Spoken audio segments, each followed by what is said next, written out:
Ladies and gentlemen, am I still broadcasting? Henry Deacon, for those of you who don't know. Am I still broadcasting here? It's still here. I'm going to ask. I was going to share a small story with you before I ran out of time. I'm going to ask the gentleman to please bear with me and give me just a few moments.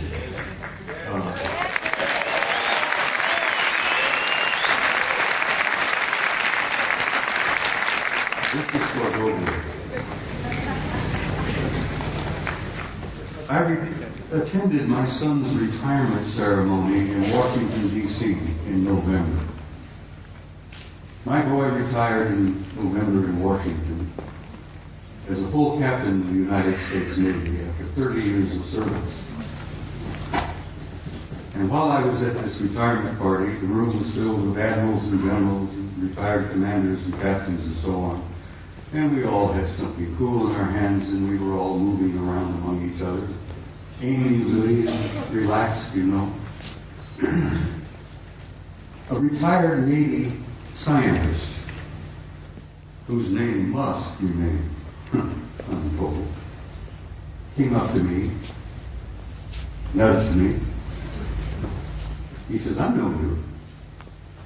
I said, "Yes, I'm Eric's father." No, he said, "I know you. You're that notorious retired command sergeant major with the big mouth." And I said, "Yes, I go to that." He says, "I had to share something with you before the party was over." He said, "I retired several years ago." He said, "My last job was at a government laboratory in Nevada, a few miles from Las Vegas." He said, "I am a plasma fusion physicist. That's my expertise. That's my training, my background, and not being a scientist." I thought, what? Plasma fusion physicist? He said, "Yeah, I work at this laboratory outside of Las Vegas." He says, "It's not commonly known, but it's a rather secret." He says, "I worked 5 years with two guys who were not from here. They were from somewhere else." And he says, "They were delightful people. They were scientists. They were working with us. They were assisting us. They were encouraging us and offering us ideas and possibilities and one thing or another in plasma fusion, which is infinite energy forever." But he says, "I got to know them pretty well." And he says, after a couple of years, he said, I went up to one of them and I said, "What do you guys really think of us human beings?"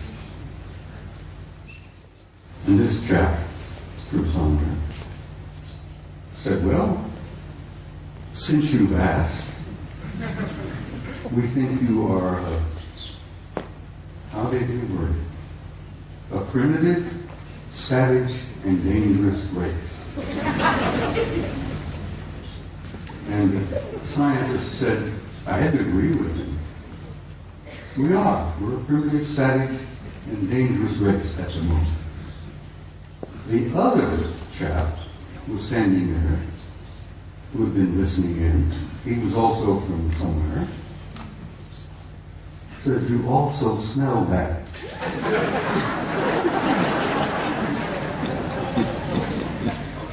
You humans stink. Nothing personal, mind you, We find that you don't smell good. And the scientist said, my first thought was, I didn't spray out of my arms this morning to make you. And they tried to explain that we humans have a psychic odor about us that they pick up, and they find it terribly offensive. But it hit me between the eyes, because when I was a boy growing up, my grandmother used to say, if we could only see ourselves as others see us, it helps so much to develop our integrity and our character and all that. And that remark from my grandmother hit me that we were getting this so-called from the horse's mouth, from one of our extended family out there, that you're primitive, savage, and you're dangerous, but you also stink. And I thought that was humorous, and I shared it with Gogo, and she said, please include that in your presentation. So Gogo, bless your heart, I did that for you, you know. Good night, everybody.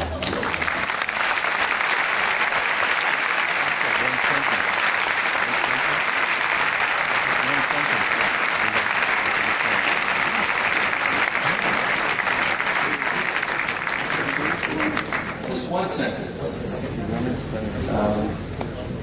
It relates directly to what Bob has said.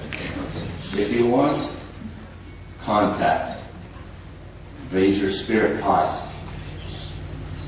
And that's what they want. Because they don't want to mix with you if you're savage beasts. It's that simple. Just relax and be happy and work with each other. It's a very simple message. Thank you, Henry. Thank you.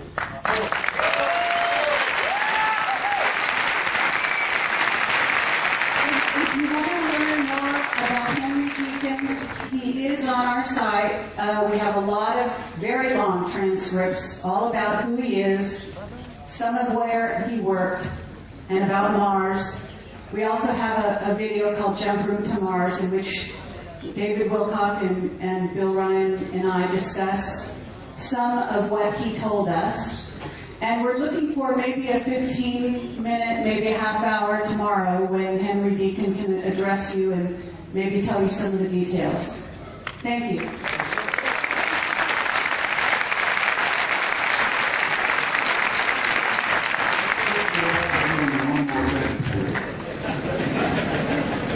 I must add this. I have traveled all over the planet and I've spoken at conferences all over the world and all over the United States. I have never been to a conference of this nature without there being at least one and generally two of the others in the audience. And I wanted you all to think about that and look around you and know that in your midst, I jokingly refer to it, you have good friends in high places and they're in your midst. And I learned over the years to recognize them. It's your family. Exactly, it's your family. But like Ingo Swan, I've developed the intuitive ability to spot them and recognize them. And now I have them coming up to me in conferences, introducing themselves to me. And there are no limits, right? No limits. Life is infinite and forever. And God bless all of you. And I will say good night this time.